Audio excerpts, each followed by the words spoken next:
Hello students and welcome back to Top Scholars. In today's session, we are going to discuss all the important questions that can be asked from the topic control and coordination in your upcoming exam. So stay with me during this session. This will improve your confidence for the exam. So let's start with it. Let's look at the weightage of this topic that is expected in the next year paper, that is in 2026. The blue stands for 1 marker question and yellow stands for 3 marker questions. At least 2 1 marker question is expected and at least 1 3 marker question is expected in your next year paper. Alright, so let's begin with it. Let's look at this MCQ. The gibberellins promote which of the following processes? Option A, cell division. Option B, stem elongation. Option C, leaf wilting, and option D, flower drop. Let's now look at the solution. Children, gibberellins play 4 major roles in a plant. First, as we can see over here, it plays a role in stem elongation. So it helps in making the plant grow taller. Second, it breaks the seed dormancy. Coming to the third function, it helps in seed germination.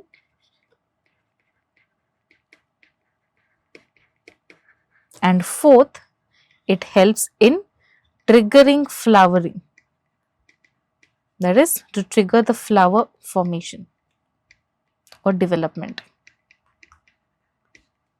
These are, children, the 4 important functions of gibberellins. I'll repeat one more time. It helps in stem elongation. That is, it helps make the plant grow taller. Second, it breaks the seed dormancy. Children, seed dormancy is an inactive period of seed where the seed, even after giving water, good soil, nutrients and everything, the seed will just not grow. But gibberellins will help in breaking that inactiveness. It will break the seed dormancy and thus coming to the third function, it will help in seed germination. Along with that, it also helps in development of the flower. Okay, so these are the 4 main functions of the gibberellins. Therefore, coming back to the question, from this 4 option, the correct option therefore is option B, that is, it helps in stem elongation. But also let's look which hormone performs the other 3 functions. Cell division is done with the help of the hormone, that is cytokinin, which is present at the tip of the root, which helps in growth of the root and makes it longer, and present at the tip of the shoot, which also helps in growth of the shoot and makes the plant grow taller. Leaf wilting, it is because of loss of water from the leaves.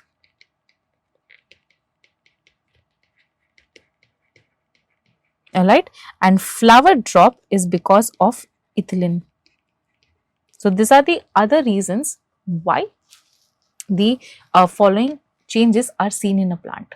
Gibberellins will help with stem elongation. Alright, now let's move to the next question.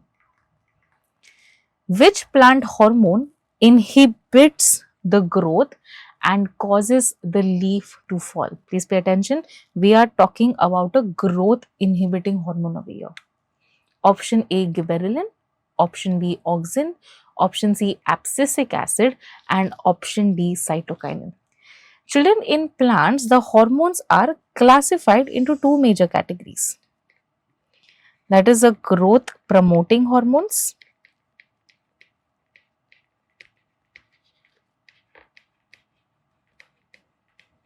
and growth inhibiting hormones.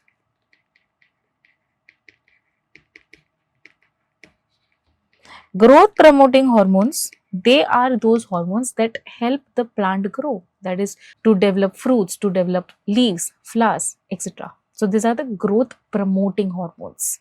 Whereas the growth inhibiting hormones, they include such hormones that stops the growth of the plant, which is essential when the environmental conditions are poor and not supportive for the plant to grow.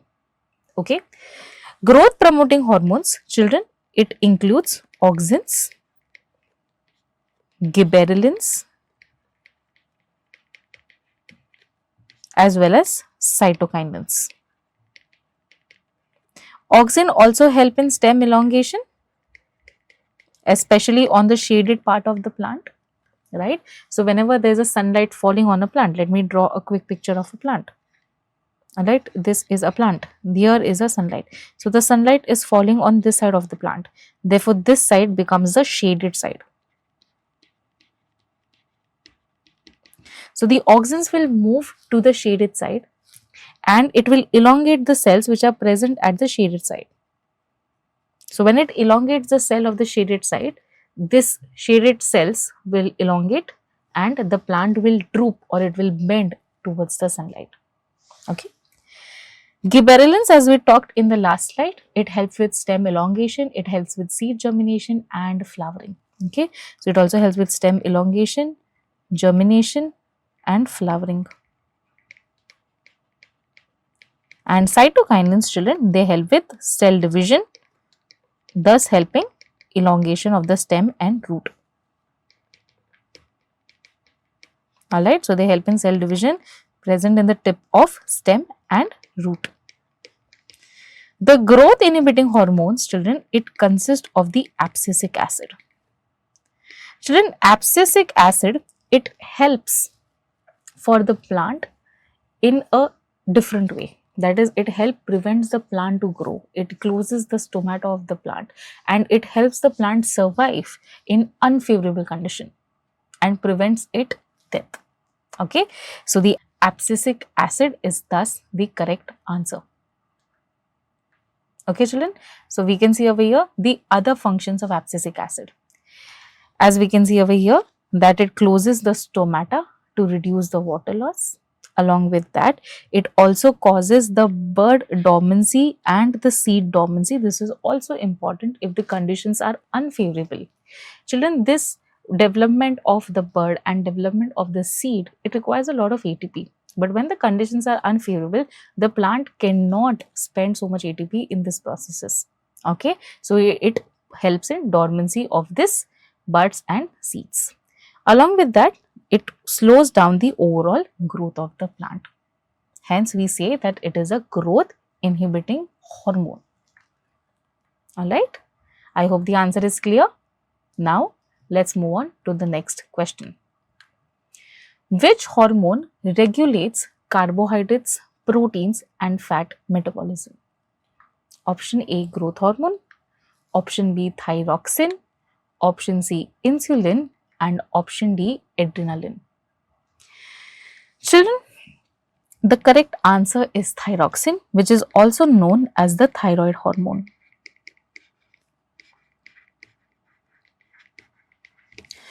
Thyroid hormone, children, it is produced by the thyroid gland, which is present just below the larynx. So, you all must be able to locate your Adam's apple. Just below the larynx, we have this butterfly shaped gland, as we can see over here, that is the thyroid gland. It is present at the top of the trachea, that is basically at the junction of larynx and the trachea. So, it is present on your windpipe, alright, at a very top position of the windpipe. Children, the thyroid gland, it produces thyroid hormone, which is also referred as T3 or T4. And T4 is known as thyroxine. Children, this hormone is very important as it maintains the metabolism of all the important macronutrients, that is carbohydrates, lipids and proteins. In simple words, children, it helps in the breakdown of carbohydrates into glucose, proteins into amino acids and lipids into fatty acids and glycerol. Okay, so thyroid hormone, which is secreted by the thyroid gland present in the neck, it travels in the blood and it goes to each and every cell of the body, and it carries the message for each and every cell to metabolize carbohydrates, lipids and proteins. And therefore, we say that the thyroid hormone helps in maintaining the metabolic rate of the body, which is also referred as the basal metabolic rate. Basically, it controls all the reactions pertaining to carbohydrates, lipids and proteins in a cell. Alright, therefore, thyroxine is the correct answer. Now, let's see why the other options are incorrect. Children, growth hormone, which is produced by the anterior pituitary gland. This hormone, it helps in the physical growth of the body. That is, it helps in the skeletal and the muscular growth of body.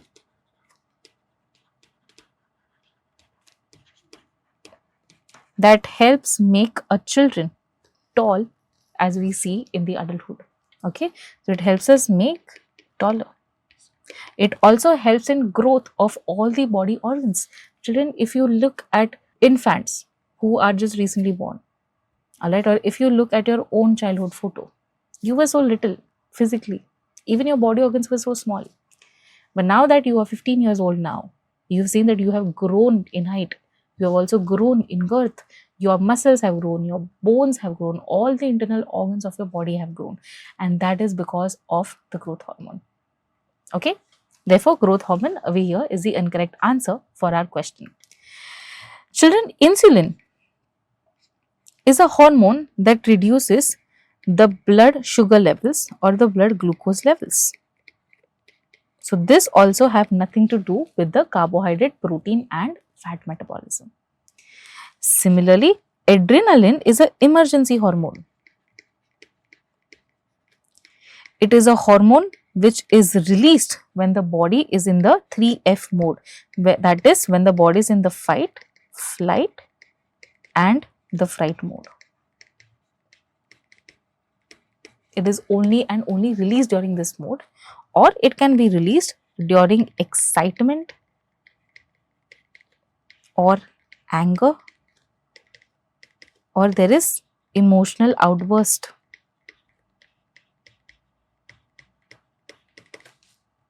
Okay, so this is also irrelevant to our question and therefore option D is also incorrect.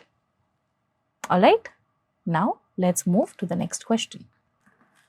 Which part of the brain controls posture and balance? Okay, we are talking about the posture and balance. Option A, cerebellum, option B, cerebrum, option C, pons and option D, medulla oblongata. Let's look at the solution. Then here we can see a slice of a brain, alright, and we can see all the four structures. The topmost part of the brain, that is the cerebrum, it forms the forebrain. Then in the hindbrain, we have the cerebellum, which is present posteriorly or behind. Here in anteriorly, we have the pons, and just below the pons, this is the pons, student, this entire is the pons, and just below the pons we have the medulla, and this is the cerebellum, and this entire structure that you can see, this is the cerebrum. Okay, pons, medulla and cerebellum together, they form the hindbrain. Now let's look at the function of each of these structures of the brain.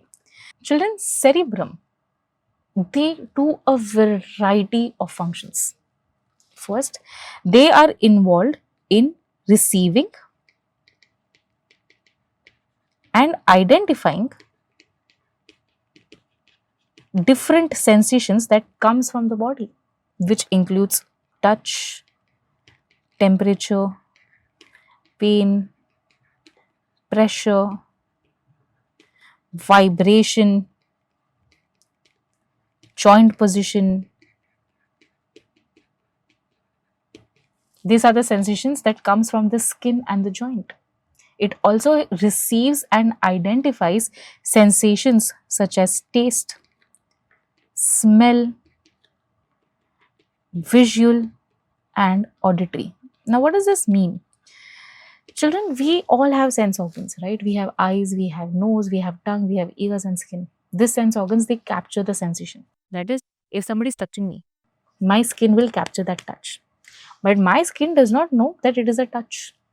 My skin simply captures it and it sends this information to the cerebrum, where the cerebrum will analyze, okay, this is a sensation of touch. Okay, somebody is touching my right forearm. Getting it? Similarly, when somebody opens tiffin in middle of a lecture, right, the last benchers, and there's this amazing smell of pav bhaji coming. Do you think it was your nose who detected that this is the smell of pav bhaji? No, right? What happened over here? The nose is simply a gateway. The nose is simply going to carry this smell to the brain. Now, the cells of the brain will identify that this is the smell of pav bhaji. And it will also locate whether it is coming from the last bench or from the front bench or from the right or the left. Okay, so every sensation that these sensory organs bring, they are taken to the brain, where the brain identifies the sensation and brain analyzes the meaning behind the sensation. Okay, so this is the function of the cerebrum.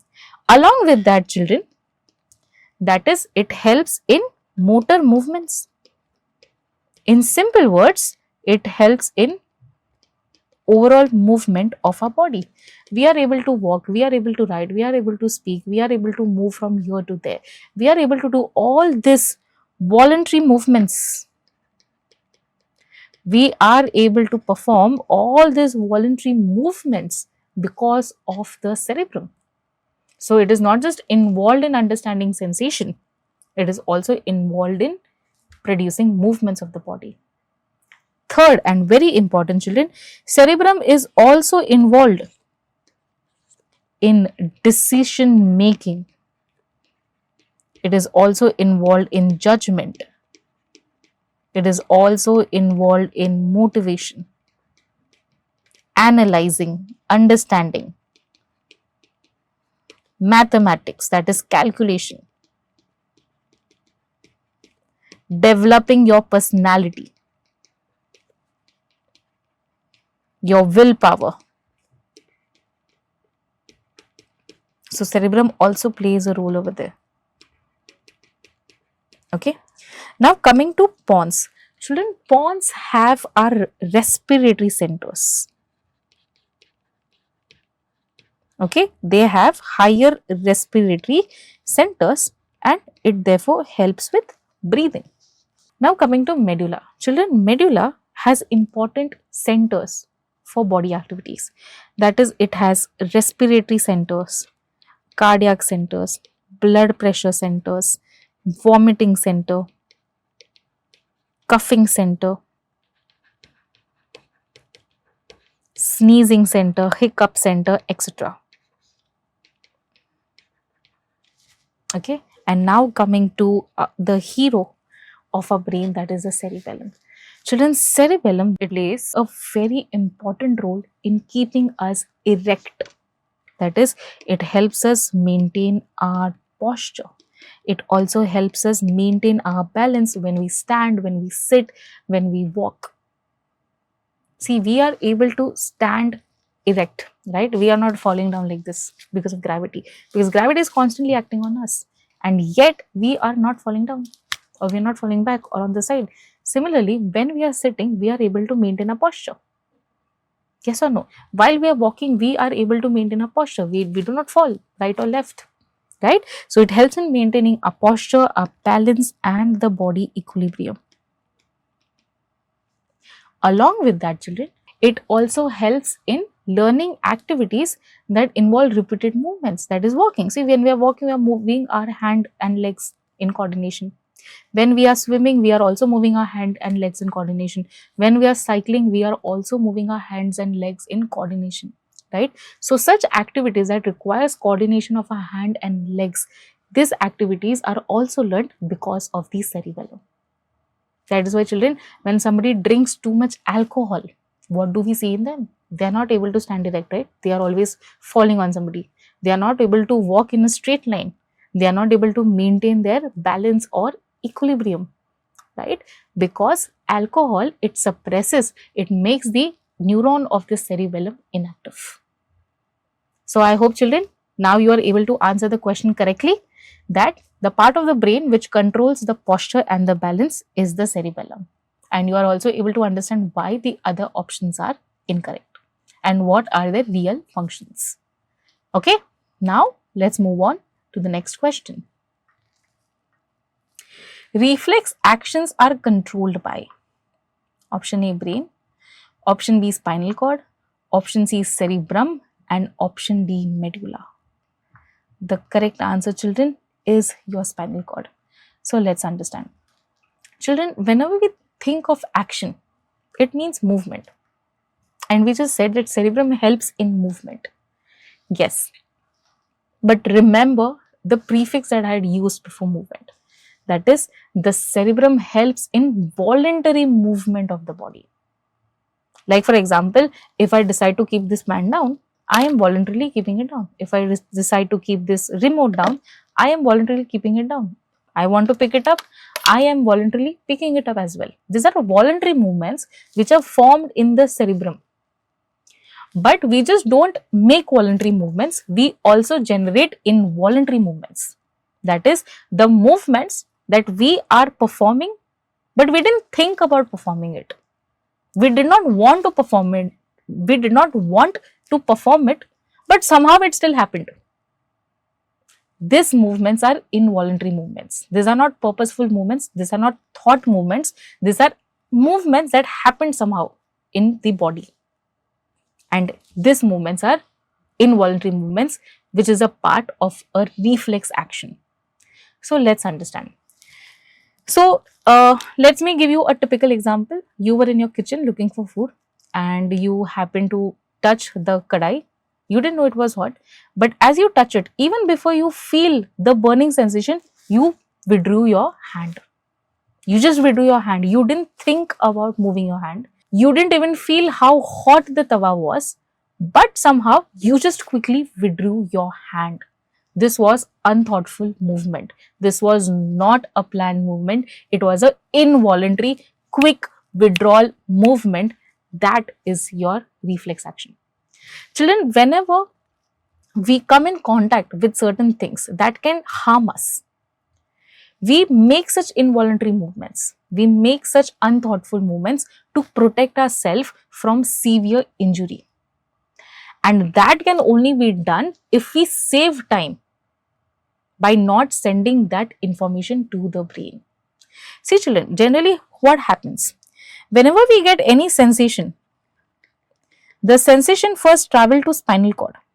Then the spinal cord will take that sensation to the brain. The brain will analyze what this means.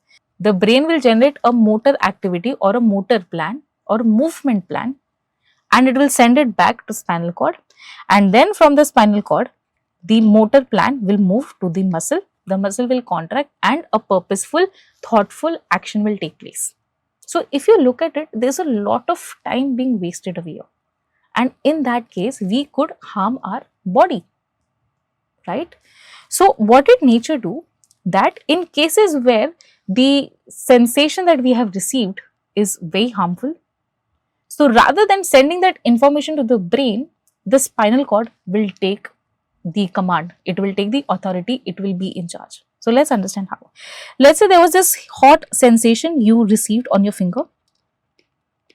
That sensation goes to the spinal cord, and the spinal cord neuron, it immediately understands, oh my god, this is a hot sensation, and if we don't take the hand quickly, we can burn our fingers. So as it understands it quickly, it does not send the information to the brain. It will quickly generate a motor command and send the information to the muscle, and we will withdraw our hand.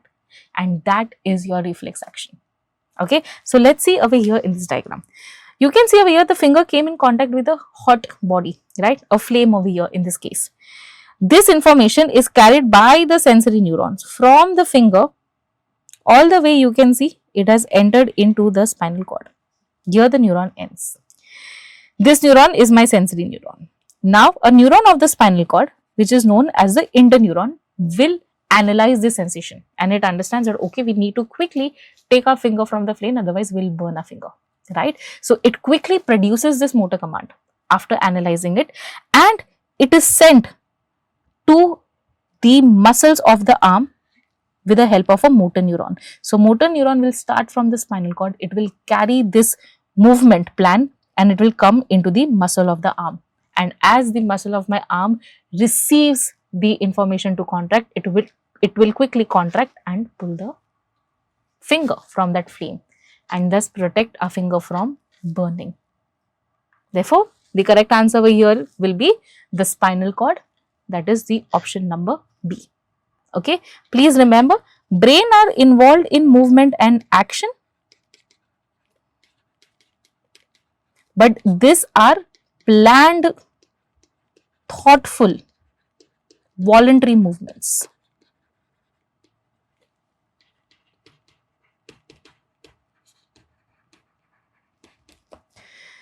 Cerebrum, again it is the same part.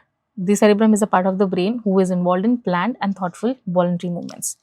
Medulla is not involved in any reflex action. Therefore, the correct answer is option B. Alright, now let's move to the next question. Drooping of leaves in the Mimosa pudicea happens due to option A, growth hormone, option B, electrical and chemical signals, option C, gibberellins, and option D, water movement only. Let's look at the solution. Children, this Mimosa pudicea plant, when we touch the leaf of the plant, this leaf will quickly curl. So, it's a very quick responsive movement. Okay. Such movement are not because of any kind of growth. Therefore, growth hormone cannot be the right answer over here. Children, this plant, as soon as it receives a stimulus, it quickly generates a electrochemical signals, and that signal is brought to the base of the leaves, which is known as the pulvinus. As the pulvinus receives this electrochemical signal, it will make the leaf curl. Alright. So, therefore, the correct answer over here is option B, that is the electrical and chemical signals. We already discussed why growth hormone is not the right answer. Gibberellin, children, it's a growth stimulating hormone, that is correct, right? And we have also discussed the functions of the gibberellins, that is, it will help with the seed germination, it will help with the flowering of the plant and stem elongation. Therefore, it is incorrect over here. Option D, that is water movement only. This is also incorrect. Children, why? See, when the leaf is folding or it is curling, it is because of the loss of water, it is because of the loss of turgor pressure. That is correct. But it happened because of the electrical chemical signals and not just water movement. And therefore, option D also becomes incorrect. So, children, let me explain this MCQ one last time. The drooping of the leaves in the Mimosa pudica happens because when we touch the leaf, electrochemical signal is sent over here to the base of the leaf, that is the pulvinus. Alright, and because of which the leaf will curl down. Why is that? Because as the electrochemical signal reaches there, the water from the cells of the leaves is drained out. And because of this loss of water, the leaf will bend or the leaf will curl. Okay. So, yes, there is a water movement, but it happened because of the electrical chemical signals. Therefore, option B is the most correct answer. Alright.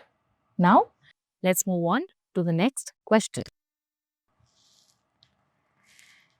Cytokinins are mainly responsible for option A, root elongation, option B, cell division, option C, leaf fall, and option D, flowering. Okay, so let's quickly look at the solution. Children, we know that the cytokinins are present at the tip of the shoot and at the tip of the root, and the main function of cytokinins is to bring about cell division. The name itself suggests that cytokinins, it suggests cell division. Therefore, the correct answer is B, cell division. Okay. Root elongation, children, it is done with the growth promoting hormones like auxins and gibberellins. Alright. Leaf fall, it is because of the abscisic acid. And flowering is again because of the gibberellins. Therefore, the correct answer is option B. Okay, now let's move on to the next question. Assertion: coordination in plants is slower than that in animals. Reason: plants use chemical means, that is hormones, instead of electrical impulses for coordination. Option A, both assertion and reason are true, and reason is the correct explanation of assertion. Option B, both assertion and reason are true, but reason is not the correct explanation of assertion. Option C, assertion is true but reason is false. And option D, assertion is false but reason is true. The correct answer over here is that both the assertion and reason are true, and reason is the correct explanation of assertion. So let's look at the plant. Children, we know that the plants do not have any kind of nervous system, meaning it does not have brain, it does not have spinal cord, it does not have any kind of nerves or neurons. That means the information cannot be moved from one part to another through electrical signals, which are the quickest way to transfer information. Therefore, the plants have to rely on the chemical messengers or on the hormones. We have already discussed the different hormones that we find in plants. We have the growth stimulating and the growth inhibiting. In growth stimulating, we have the auxins, gibberellins, cytokinins, and inhibiting, we have the abscisic acid. So, the hormones move from one part of the plant to another part of the plant, carrying that information. Okay, like for example, the auxins will help in the growth elongation of the plant, gibberellins will help in flowering of the plant. So, since these hormones take a while to travel, therefore children, the coordination in plant is lower than that in animals, and plants use chemical means instead of the electrical impulses for coordination. Alright, so the correct answer is option A. Now, let's move on to the next question. Assertion: endocrine glands secrete hormones directly into the bloodstream. Reasons: hormones are chemical messengers to regulate body activities. Option A, both assertion and reason are true, and reason is the correct explanation of assertion. Option B, both assertion and reason are true, but reason is not the correct explanation of assertion.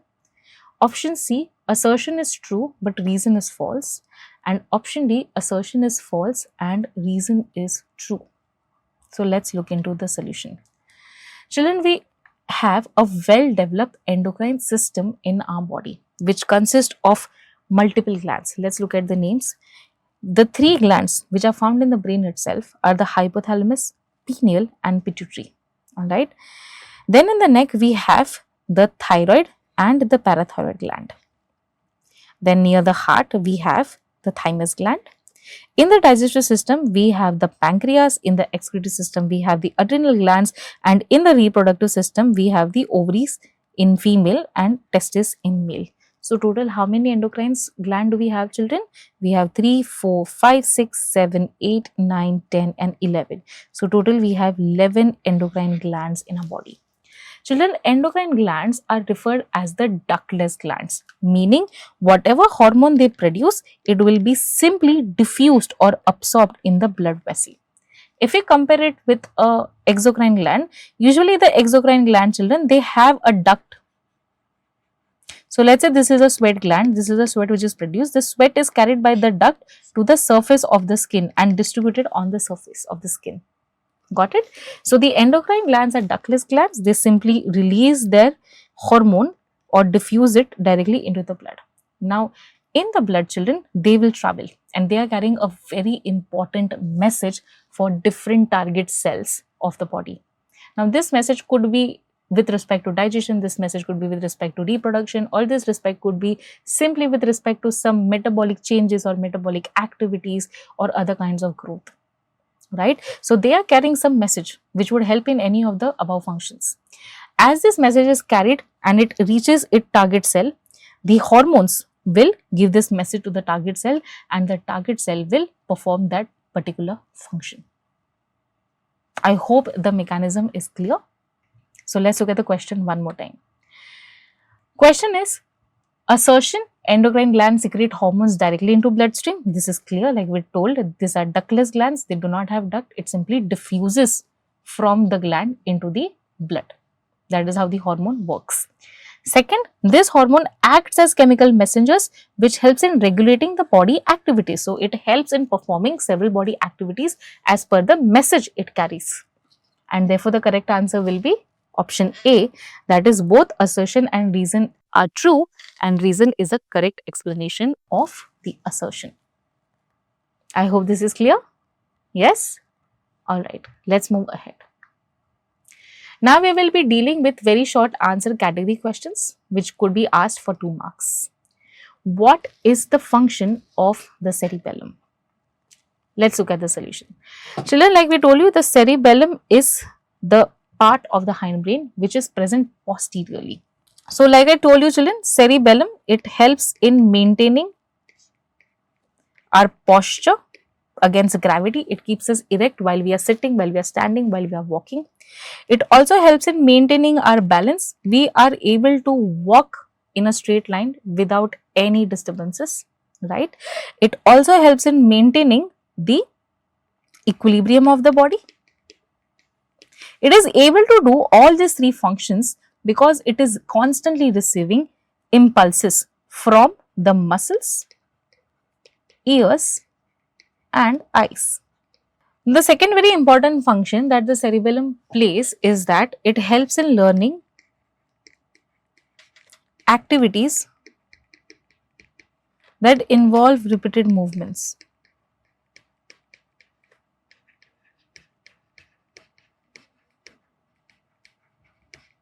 For example, walking, swimming, cycling. That's why they say, children, that when you learn to cycle, you will never forget it. If you learn to walk, you will never forget it. If you learn to swim, you will never forget it. No matter how long the period is between your active phase and the inactive phase of that activity, you simply cannot forget it because it is stored in your cerebellum. Other than that, the cerebellum also plays an important role in making every movement of our body precise and smooth. Okay, so these are all the functions of the cerebellum. Next question, describe the structure of a neuron with the help of a neat labeled diagram. So let's look at the solution. Children, we can see over here, this is a well developed neuron and this is specifically a multipolar neuron. Now, why do we call it as a multipolar neuron? Any neuron who has more than one dendron along with one axon is known as a multipolar neuron. Now, you might ask, ma'am, where is dendron, where is axon? Don't worry, let me explain it to you. Children, this central part of the neuron that you can see, this is known as the cell body of the neuron. Okay, I'll just mark it over here. Number 1, this is the cell body of neuron. It is also known as the soma. This is where you will find the nucleus in it.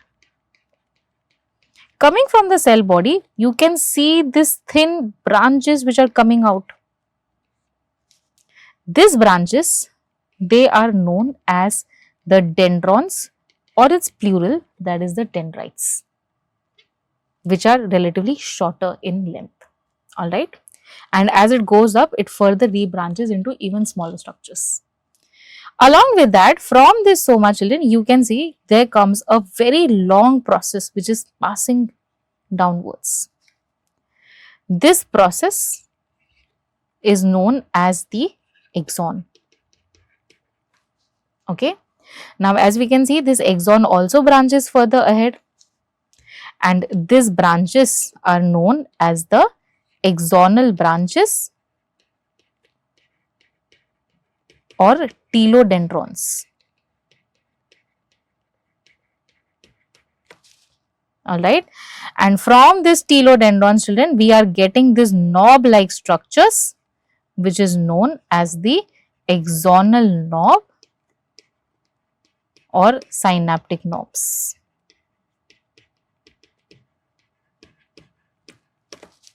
Okay, Now that we have labeled our diagram, let's quickly look into the functions of all the structures.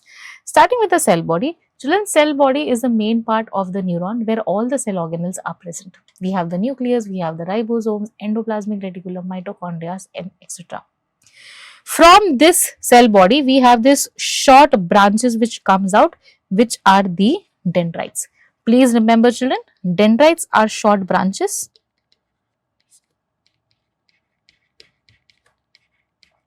and they carry electrical impulse towards the neuron or the cell body. So, it carries electrical impulse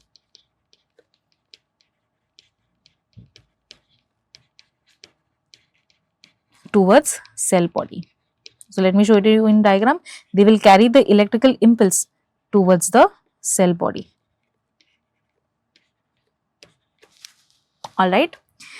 Now, coming to the axon. Axon is also a long process of the dendron just like a dendrite. However, the difference is it is single in number, alright, and it is a very long branch. So, let us quickly make that difference mentioned over here. It is a long branch and it is single in number, alright, and as it moves ahead, it branches into the smaller branches which are known as the telodendrons or the axonal branches. And each axonal branch will open into synaptic knobs or the axonal knobs.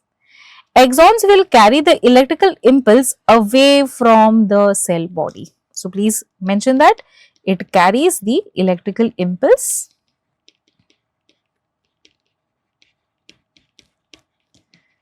away from the cell body.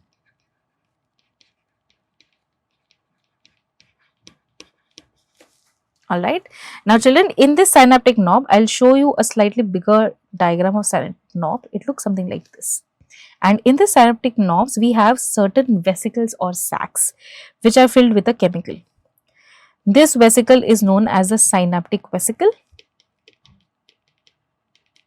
and the chemical which we will find in the synaptic vesicle is known as the neurotransmitter.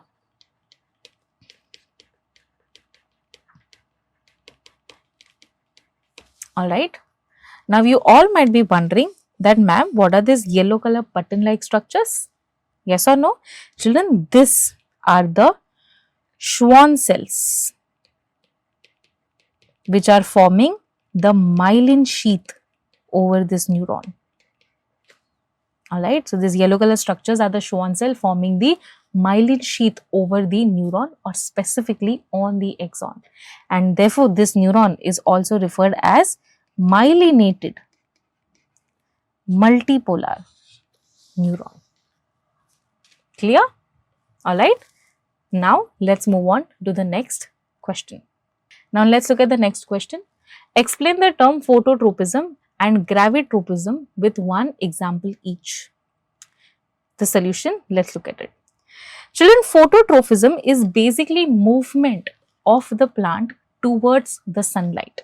So, we can see over here, this is a plant with the sunlight, and as the sunlight direction changes, right, the auxins, which is a hormone, it is acting on the cells of the shaded side of the plant, and it is helping in elongation of these cells and thus bending the plant towards the sunlight. So, the bending or the movement of the plant towards sunlight is known as phototropism. Similarly, gravitropism simply means the bending or movement of the roots towards gravity. So, over here we can see there is negative geotropism, which is also known as gravitropism, and a positive geotropism, that is also known as gravitropism. So, in negative geotropism, the growth of the stem is in the direction opposite to the gravity, and in the positive geotropism, the growth of the roots is into the soil towards the gravity. So, this is positive geotropism and this is the negative geotropism. I hope this is clear, children. Now, let us move on to the next part. Now, we will be dealing with a 3-marker question, and the question is, what is reflex action and describe its pathway with an example. So, let us look at the solution. Children, we have already done this pathway. Children, we have already done this pathway. Let's quickly make this pathway again. First, there will be a sensory impulse of heat in this case, right? And this impulse will be quickly carried from the finger with the help of a sensory neuron. Sensory neuron will carry this sensation from the finger, which is feeling the heat, all the way to the spinal cord. Now, since it's a reflex action, spinal cord will not send it to the brain. It will use its own interneuron. Interneuron will analyze and it will generate a motor command, and it will send this motor command through the motor neuron. And from the motor neuron, this motor command will be carried to the effector, which in our case is a muscle cell. And that muscle cell will contract and a reflex action is produced. So, we can see over here, the finger has touched the flame, there is a sensation of heat felt, which is carried by this sensory neurons into the spinal cord. Here is the neuron of a spinal cord, which is known as the interneuron. It will analyze this sensation, it will generate a motor command, and it will send it through this motor neuron into the muscle of the hand. That muscle will contract and it will withdraw the hand to prevent further burns, right?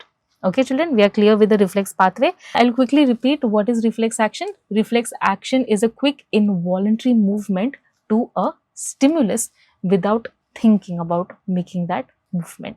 Alright, and this is our reflex pathway. I hope this is clear. Let's move on to the next question. What are hormones? Write the function of the insulin, thyroxine, and the adrenaline. So, let's look at the solution. Children, hormones, these are the chemical messengers. Please keep in mind, children, hormones are the chemical messengers which are produced by the endocrine glands of the body.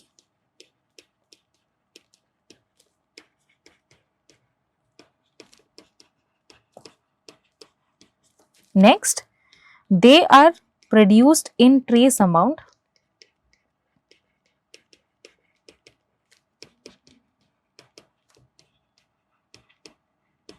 and are diffused directly into the blood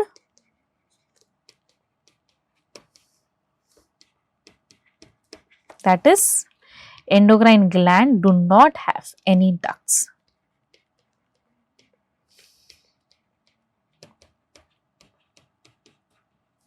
Alright, so these are the chemical messengers which are produced by the endocrine glands of the body. They are produced in very small amount or trace amount, and it is directly diffused in the bloodstream without needing any duct. Okay, these chemical messengers or hormone, they travel through the blood and reaches their effector organs, where they will give it some command, and that effector organ or the cell will perform that particular activity. So, let's look into it. First, let's talk about the hormone insulin. Children, insulin is a hormone which is produced by the beta cells of pancreas. When it enters into the bloodstream, when this insulin enters into the bloodstream, children, it pushes the glucose outside the blood into certain cells of the body, which could be a fat cell, it could be a muscle cell, alright, or it could be any other cells of the body. So, basically the insulin pushes the glucose outside the blood. So, can I say by this way it is reducing the blood glucose level?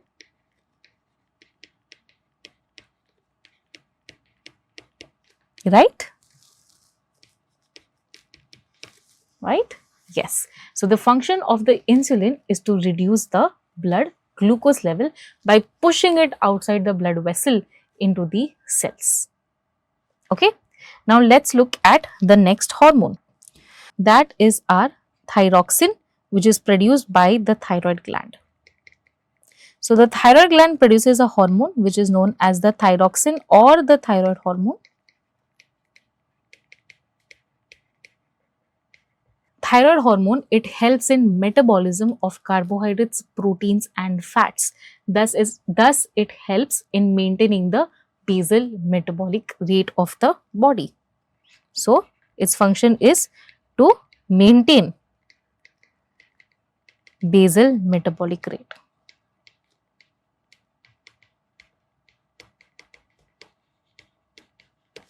Alright. Now coming to the next gland of the body, that is the adrenal glands. Children, the adrenal glands produces a hormone which is known as adrenaline, also known as noradrenaline. It is also known as epinephrine, also known as norepinephrine. Children, all these hormones, they are collectively referred as the emergency hormones. That means these hormones are released when our body needs to quickly act and survive. That is during fight, flight, fright mode, excitement, anger, emotional outburst.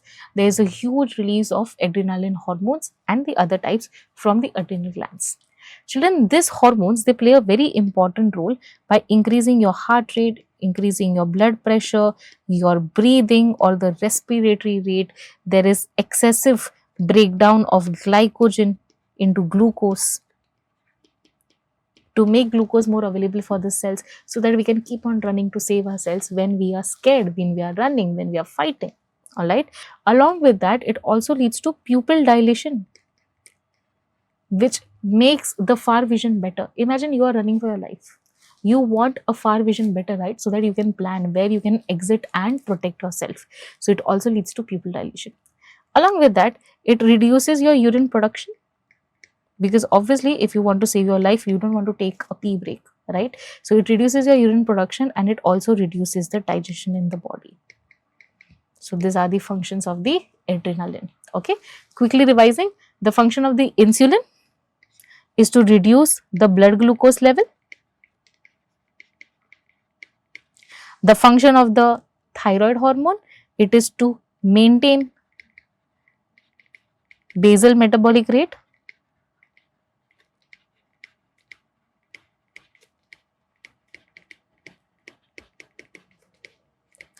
And the function of the adrenal glands, that is to release the adrenaline and epinephrine, which acts as emergency hormone and increase all the functions of the body that will help us to survive.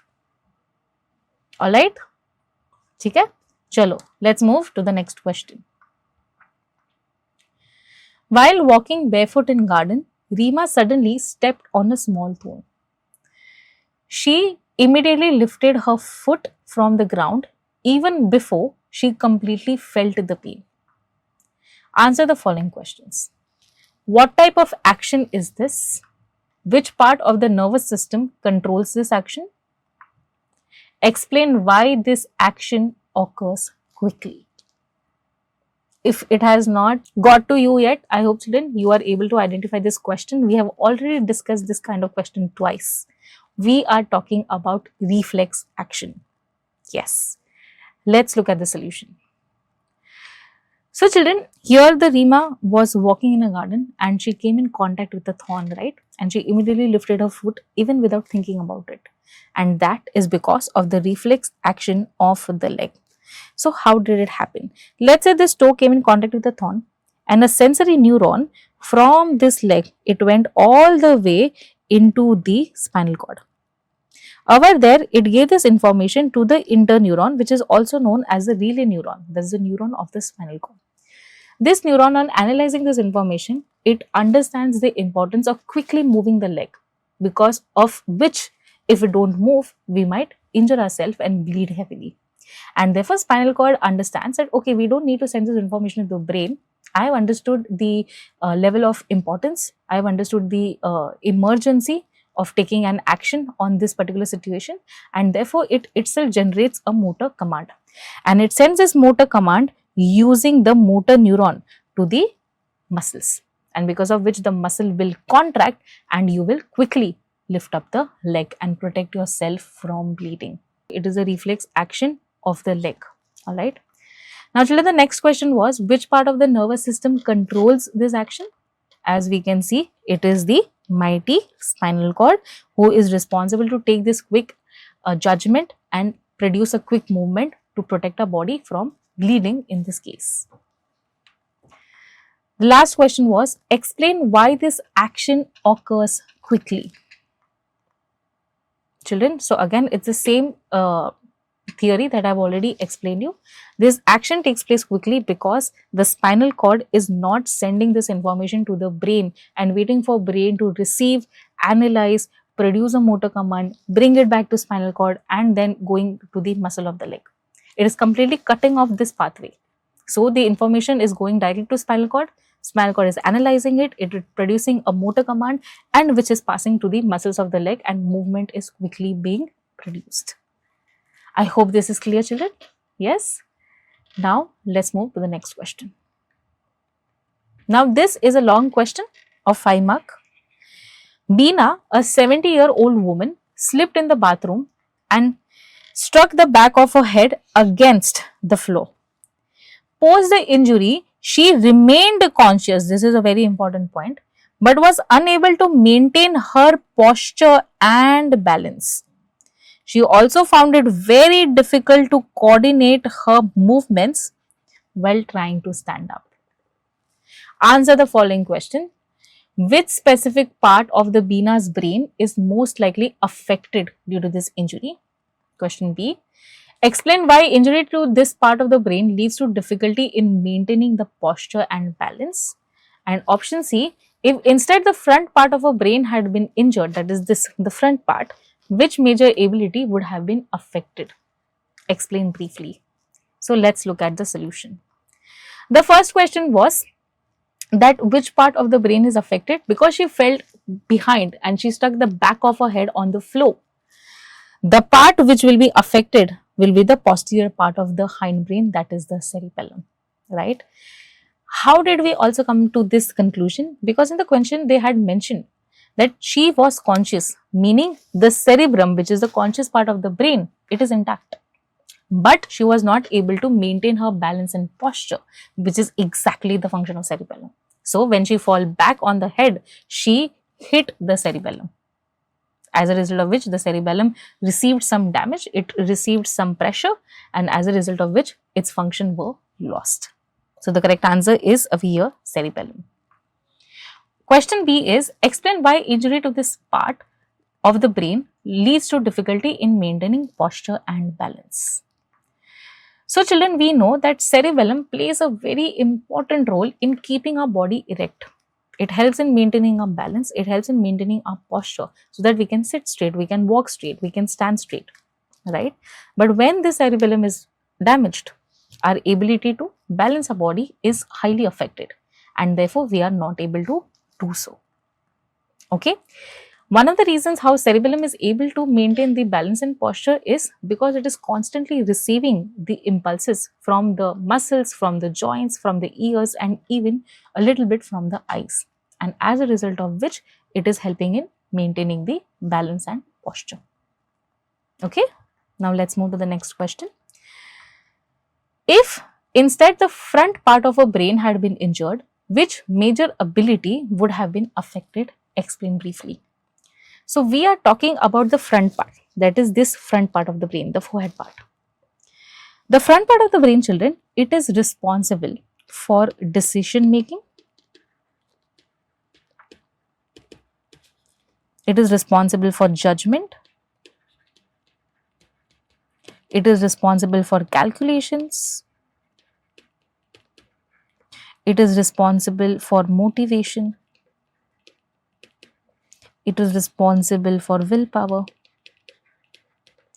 It is also responsible for memory. It is also responsible for personality. So if the front part of a brain had been injured or affected, we would have witnessed a loss in one of these functions, right? So we would have witnessed loss of one of these functions. Alright children, why? Because these are the functions of the front part of the brain, that is the prefrontal cortex.